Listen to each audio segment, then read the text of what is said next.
आपने अमन अरोड़ा को भी रेड किया। वो जितने लोग, अमन अरोड़ा का रेड नहीं किया मगर जो उनका नाम आया उस इनकी जो प्रेस नोट है, और जितने भी वहाँ मोहाली में बड़े ये प्रॉपर्टी के लोग थे ये गिरफ्तार किए, ये सारे के सारे आपके लोग थे।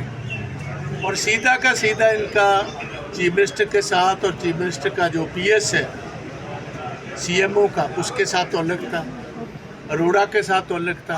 आज इनके मंत्री साहब को भी आपने चौथे साल में आकर आपने ये रेड शुरू की है। तो हम तो ये देखना चाहते हैं कि क्या ये जो इन्होंने इतनी भारी लूट की है, तकरीबन 25 से 30 हज़ार करोड़ रुपया साइफन ऑफ एक्साइज की जो इनके पास है, वो 4 साल हो गया सीबीआई ने एक्साइज का इनका केस खोल रखा।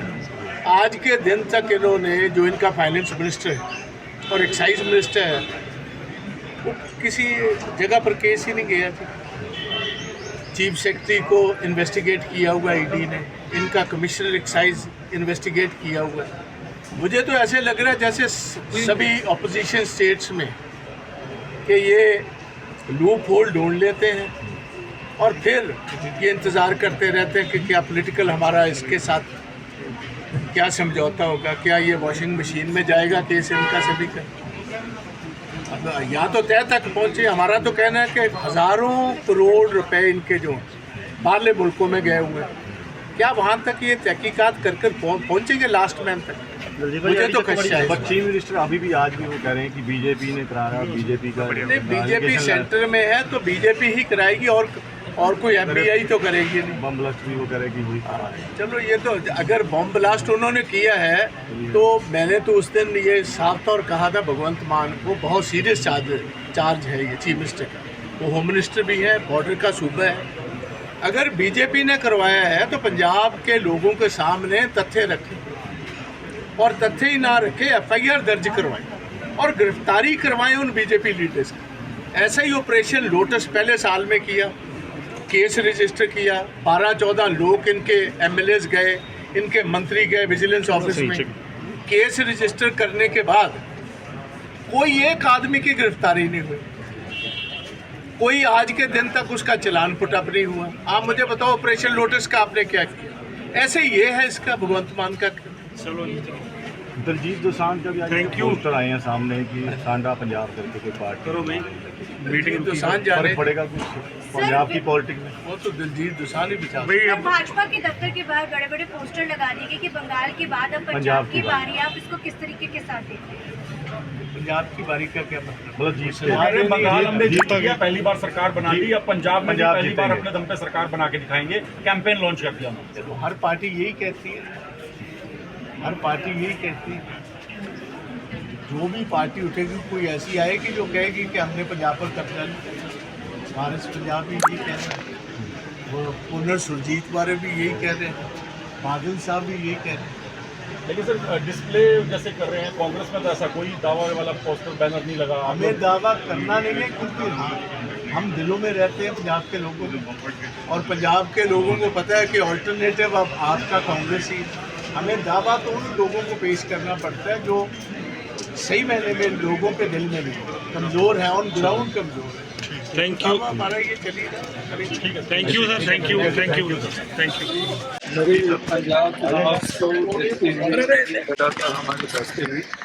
दिल्ली में भी सीनियर लीडर के साथ बैठक हुई, संगठन सृजन के तहत प्रशिक्षण धर्मशाला में हुआ। राहुल जी भी उसमें आए थे और इसी कड़ी में आज ये बैठक रखी गई है। 3 चरणों में होगी, 40 की बैठक होगी 3 दिन में। वो बैठक आई चाहे पंजाब गवर्नमेंट या खुदली गवर्नमेंट,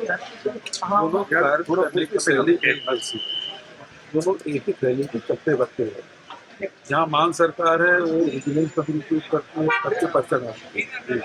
दिल्ली सरकार के पास ईडी है, आईटी है, सीबीआई है, उसका दुरुपयोग करती। पहले इन्होंने पर्चा डाला, इन्होंने पर्चा डाला, तो ये दोनों एक दूसरे के खिलाफ कर रहे हैं और दोनों दुरुपयोग। भगवंत मान फिर कहते आज नजर आए कि ये बीजेपी की खराब है। आपने कि कहा था जिस स्टेट में चुनाव होते हैं वहाँ पर ये चीजें और मिशन चुनाव में इस समय बीजेपी उतर आई। मैंने यही बात कही, सामने देखिए, सामने ही मैंने ये बात कही है कि दोनों एक जैसे हैं, एक दूसरे के चट्टे बट्टे हैं।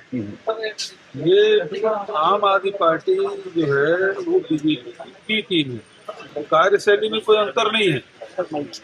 जिस प्रकार से वो काम करती है उसी प्रकार से ये काम करती है, डराने धमकाने का काम करती है। अच्छा सर, एक सवाल हो रहा है कि अब जिस तरह से बीजेपी अब इलेक्शन मोड में नजर आ रही है, पोस्टर लगा दिए कि बंगाल के बाद अब पंजाब की बारी, तो क्या उससे जोड़ के देखा जाता है? जगह जगह पोस्टर लगे हैं, कैंपेन देखिए, जो पंजाब, जो असम में हुआ, जो तमिलनाडु हुआ, जो बंगाल में हुआ, इसके पहले आप देख लेंगे कि बिहार में जो हुआ और ये सब वोट काटने का, और वही महाराष्ट्र में वोट जोड़ के वहाँ एडिशन किया गया, बजट जगह डिलीशन किया गया। SIR का दुरुपयोग किया गया। बात यह है कि ये भारतीय जनता पार्टी के एक एजेंसी की तरह इलेक्शन कमीशन काम कर रहा है, और पहले मतदाता है वो सरकार की, अब सरकार है वो अपने हिसाब से मतदाता चुनते और उसे कहाँ से स्थिति बनी। लेकिन पंजाब वहाँ भारतीय जनता पार्टी के यहाँ दाल में जलने वाली। सर, लोकल बॉडी इलेक्शन, पवडिंग साहब, लोकल बॉडी इलेक्शन आप सिंबल पे लड़ेंगे, उसको लेकर भी आज मीटिंग में चर्चा होगी। आज तक तो पहले सिंबल पे लड़ते आए और इसके लिए चर्चा नहीं है अभी, लेकिन हमने अपने सारी जगह पर हमने अपने जो इंचार्जेस है और कोऑर्डिनेटर्स है वो नियुक्त कर दिए गए। लेकिन आप मानते हैं सत्ता का सेमीफाइनल होगा, क्योंकि उसके बाद तो ईयर एंड में तो नोटिफिकेशन हो जाना है चुनाव का। अब किस प्रकार से चुनाव होते हैं, चुनाव लूटे जाते हैं और चुनाव होंगे, और अगर चुनाव हुए वास्तव में तो मेरे को लगता है कि बिल्कुल सेमीफाइनल है। लेकिन अगर चुनाव नहीं हुए, लूटने की तैयारी हुई जिस तरीके से पहले लूटते, फिर क्या कह सकते। तो ये ईडी का रेट, और सर ईडी रेट जो संजीव अरोड़ा की यहाँ हुई, आप जो भूपेश बघेल जी ने कहा है, ये पहले इन्होंने पर्चा डाला, फिर उन्होंने पर्चा डाला, संदीप पाठक के ऊपर डाला, और उन्होंने अब कहा कि 21 राज्यों में हमारी, राघव चड्ढा ने कहा कि पुलिस है, ईडी सीबीआई, ये सब खेल होगा। पहले वो चले गए लवली यूनिवर्सिटी वाले से, अब ईडी वालों से पहले पूछ लो कि लवली यूनिवर्सिटी वाले का क्या हुआ ईडी का। अब संजीव अरोड़ा, उनको पता है कि संजीव अरोड़ा के माध्यम से ट्राइडेंट राजेंद्र सिंह आए थे, संजीव अरोड़ा भी राज्यसभा मेंबर बने थे, अब संजीव अरोड़ा मंत्री बन गए हैं। उनको लगता है कि संजीव अरोड़ा को अगर खींचे अपनी तरफ तो फिर ईडी चली जाएगी। तो ये तो खेला हो रहा है, दोनों पार्टियां जो हैं खेला कर रही है, ये विजिलेंस और पुलिस को इस्तेमाल कर रहे हैं, वो ईडी को इस्तेमाल कर रहे हैं। साहब, कांग्रेस के दफ्तर में अभी आप लोग चुनावी मोड में तो है, लेकिन कोई ऐसा दावा नहीं किया गया, लेकिन बीजेपी के दफ्तर में बड़े बड़े पोस्टर बैनर लगे। हम दावे कम करते हैं, ये दावे करने वाली सरकार बीजेपी और आम आदमी पार्टी, वही कहती है 13/13 आएंगे, हम कहते हैं हम करके दिखाएंगे। जो गरजते हैं वो बरसते नहीं, जब समय आएगा तो बरसे।